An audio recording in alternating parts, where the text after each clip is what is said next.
Hello, so back in the threshold, the veranda here at Hotel Albuquerque, and I am joined by, as promised, I'm recording a session of this, of the project, Being and Learning 2.0, with a colleague. I'm going to hopefully get another one. We've already been met, if you've been looking at these videos, colleague Sam Rocha, who I've talked about, and who I've interviewed, and he stepped in as a cameo. Actually, it wasn't an interview. When we were in Chicago, and today, and Sam came in because of his talk of the offering and the gift, and we talked about that. Now, I've mentioned before study and the talk of study. This person here, this colleague of mine, Tyson Lewis, has done a lot of work on study. He's also done a lot of work in a lot of areas that we find have mutual interest, and he is one of my people that I collaborate with.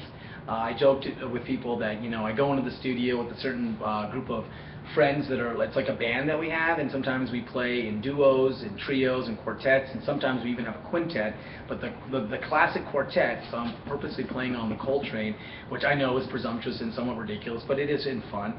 The classic quartet is this person, this guy right here, Tyson, Sam, who you've met, and then the other member of that group is Troy Richardson.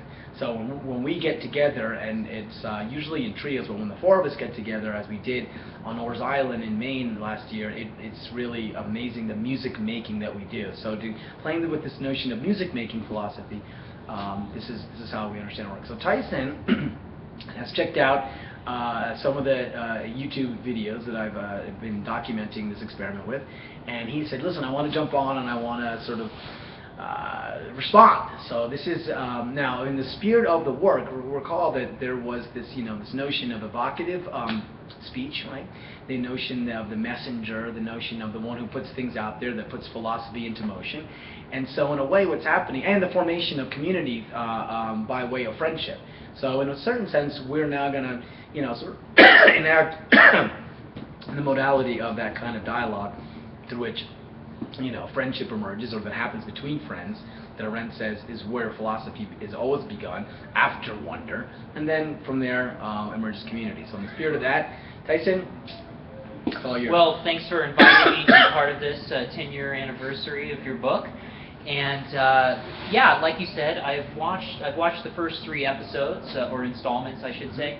And something that struck me at the very end of the first installment was your desire to sort of, and this comes out of your book, Being and Learning, to argue that, educational philosophy is first philosophy. It's not applied philosophy, right? Because we tend to have this belief that philosophers do philosophy, and then we take those ideas and we apply them to a field of education, right? Exactly. We don't do the philosophy itself. So it's kind of epiphenomenal, and we're, and that's the normative, just to give clarity for anyone who ever might watch this now or in the future. What Tyson just described as this applied stuff, this is what's, for the most part, just assumed to be the case. And so any talk of philosophy having a form of education that isn't intrinsic to philosophy itself, that's a strange notion for people, even though historically speaking, that's what it was. So anyway. Yeah. So the idea, that education is primary, right? I mean, this is part of Being and Learning. Yes. That learning is being, and so if you're going to think first philosophy, you have to start from learning, from a position of education. Yes. And I thought, so a couple days, well, it was like, God, I guess a month ago now, when we were eating dinner together, and you were talking about method, and we were talking about Foucault, and sort of methodological reflections on philosophy. Yes. And I thought, this move you made, of sort of inverting the regular story, right? Of saying that, no, educational philosophy is primary, really reminded me of a methodological move that Heidegger makes in his essay, what is it? Being, Dwelling, Thinking, I think is what it's called. Yep. Because in that essay, and I found that there were really interesting parallels, and I just wanted to see if you saw these parallels or not, Cool. where in that essay he starts it out and he says, we usually think the normative framework is we build something in order to dwell in it, right? So building is more primary, and then dwelling is something that comes after we build. But then he flips the script and says, no, actually we're always already dwelling in the world, and that's what enables us to build something. Yeah. And so I think that, it's a similar move with education, right? We're always already being in a state of learning, and then that's what allows us to do philosophy. Yes. I mean, this is right. This would be right. I mean, without sort of I mean, you could say, well, so, I mean, he's being nice. He could have said, so are you just, rehashing something that you read in Heidegger, which he's not saying that and he's not suggesting it. In a way, I have to say that Heidegger obviously has been extremely influential, right? But to his credit, he is saying, well, listen, I'm reaching back, right? So in terms of like the situatedness of the work and where it's coming from and its genealogy, yeah, Heidegger's incredibly important. But to go to specifically to your point, absolutely. It's the order of things is first being. It's appearance through aletheia, presencing and absencing. The absencing I've been talking about in these meditations allows for an appearance of something. Our sort of perception of that, which I say is prelinguistic, is the situation of learning. So that's sort of like the fundamental ontology. I'm actually saying that.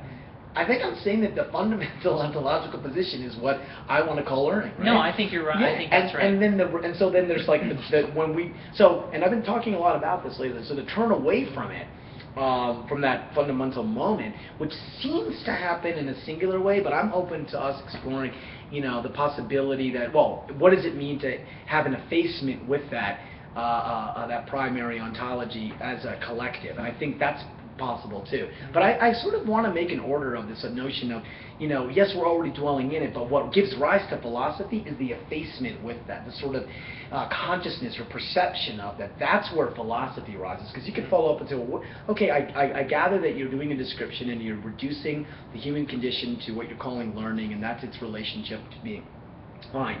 Why is it that philosophy arises from that? Well, the point is that philosophy then is it's kind of the turn away towards the linguistic. So prelinguistic is this fundamental effacement. You stay within learning, but what happens then is that philosophy becomes a making of making of sense of that experience. And in the working through of that experience, that effacement, you produce philosophy. Now here, I don't know if you would agree with me, but what I'm putting out there lately a lot, I think you're going to be inclined to say you're okay with this move, is to say philosophy then becomes this making, this mediation, or in what Heidegger's notion of building, I think, can be understood in this large sense of making.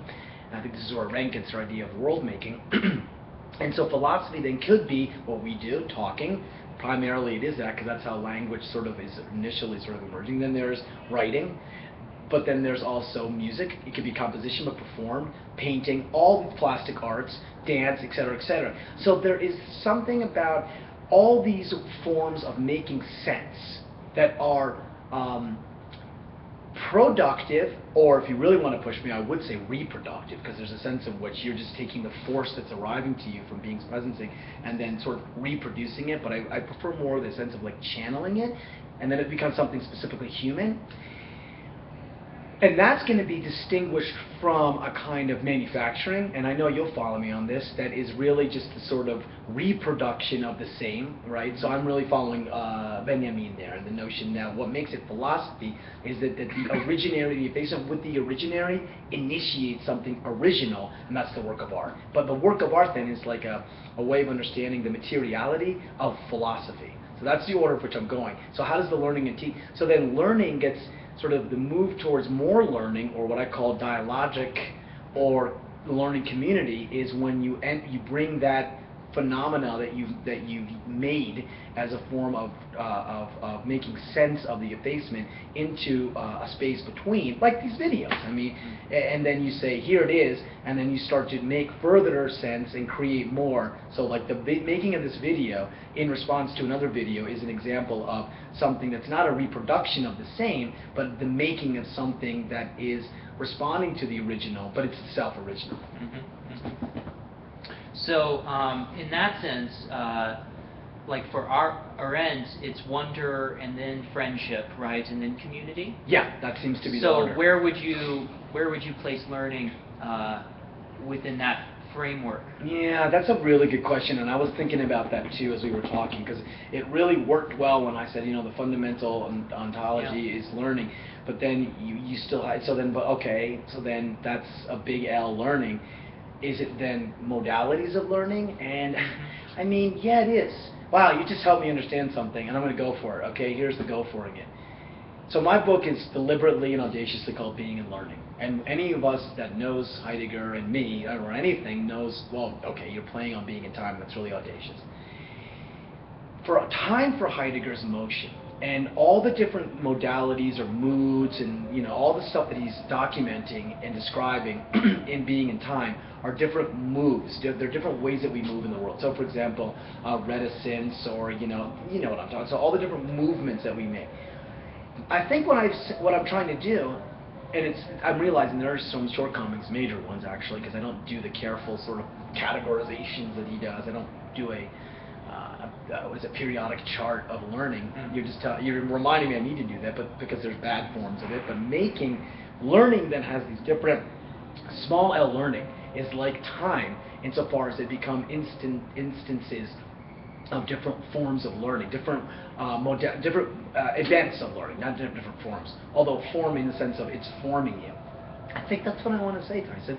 I think that the moment that there's like the originary effacement with being, which is big L learning, and that's like when you rediscover or you recollect yourself with the fact of yourself as a learner, human as learner, so a homo learnerus, educandus, and then we turn towards language, and then we make something, and that's a different modality of learning because we're making. And then so on and so forth. I think that works. And the way it works then would be to say that the initial originary, which makes it significant and different, is that big L learning is the formation of you. So here I don't go there yet, and I just went there recently. I think you know that because you've seen some of the work. So Nietzsche is really important in Birth of Tragedy for me when he talks about the primal unity, and he talks about the annihilation of the artist, and he talks about the artist becoming the artwork. I think for me that's what's happening with L, the big L, when it's like learning and the effacement with that is that moment where you're sort of the annihilation of the juridical subject and the reformation. So learning at that moment becomes the formation of the human, and that's always going on.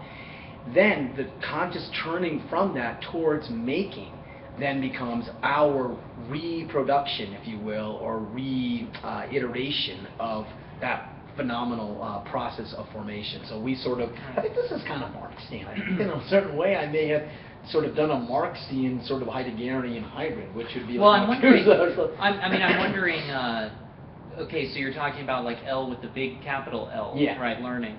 And it seems like that's the most primary ontological level. Yeah, that's the reduction. And I'm wondering if the other learnings that right. come later are with a little l, and they're ontic manifestations. Right, you're right. So that would, yeah, that's right. That's how that would work, yeah. I mean, that's the move to make. So because of the facticity of them, is that why? Yeah, because so they have a history. Yeah, and they would be more particular. You know, they would be situated in particular. They would have histories. It has to be that, right? Because you have to make that distinction between the ontic and the ontological as the ontological difference that's necessary in order for the two things to coexist. Uh-huh. That's really important. See, this one's interesting. Like this kind of language, I mean, that what's happening now. I mean, that's part of the experiment. But so, which is, in the past, if we had done this is why I couldn't do this experiment in this way at the time, because I just needed to forge ahead, kind of in a wandering soul, Johnny Appleseed sort of, whatever, moving on my own sort of way. Because if I had, I do make that distinction between being and beings. Yeah. But I don't, the ontic ontological, this is very powerful. It's like capital L learnings. Yeah. There's an interesting parallel there. Yeah, and it could be fun to play with. Yeah, and learnings as the ontic is key, because it gives us all that stuff that we are interested in, which is the artifacts. And we're really, Tyson and I and others, we put a lot of emphasis on the artifact, because if the artifact is number one, it's what has the aura, and number two, it's the aura that calls us into study, and then it's what we're studying with, and it's just really important that we have artifacts. It's the move that you need to make, or else we're just doing a first philosophy of a kind of Platinian sort of, everything is really about the one, and everything else is a degradation of that. And we're not, I think our lingering sort of insights we gain from Marx and Hegel is that history is really significant, and our lives in history, amongst other people, right? That's significant. So it seems to me then that part of the project could be, well, your first book, the Being and Learning, is Right. the L, the Right. big L, Yes. the ontology. But then a project that could follow is a genealogy of learnings. Yeah. You know, so it would seem Yes. it would seem as though Foucault becomes important here, because what Yes. Foucault is doing is a genealogy of ontic Yes. manifestations. Yes. You know. Yes. So that Yes. would be interesting. This is good. So this is good. This is beings and learnings. Yeah, that's right. Oh, we're so geeky that we get really excited about that. That's really good. So we just titled the video, I think. Do you have more? Or should we No, I think that's a good. That was a good we place did to some work. Yeah. I So like we're gonna title the video "Beings and Learning." So this is Tyson Lewis. If you watch this, I hope you do. Whenever you are, and when you watch this, you might already know Tyson because he may be colleagues of ours. But if you don't, he has a bunch of books, a ton of articles, and he's all over in terms of his scope is wide, and you got to check him out. And also, if you go on Internet Archive and you type in musings, you will find on Internet Archive and maybe what I'm actually going to do is I'm going to put this in the blog. I'm going to link the link to it, and you'll see musings that Tyson and I did with his father, where his father came in and played music, and then Tyson and I did a dialogue about that. So that's all from Albuquerque, New Mexico, full 3/13/2014 at approximately 7:18 p.m. Mountain Time.